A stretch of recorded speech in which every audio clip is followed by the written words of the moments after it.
मरे घर पनिया पिलाई दी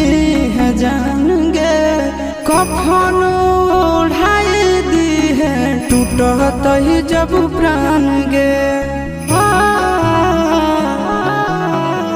मरे घर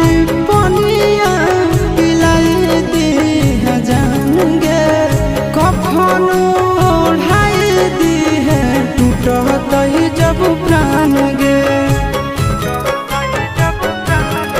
हगे हमारा से तोरा जाती प्यार होता भेंट सक छात कर लगे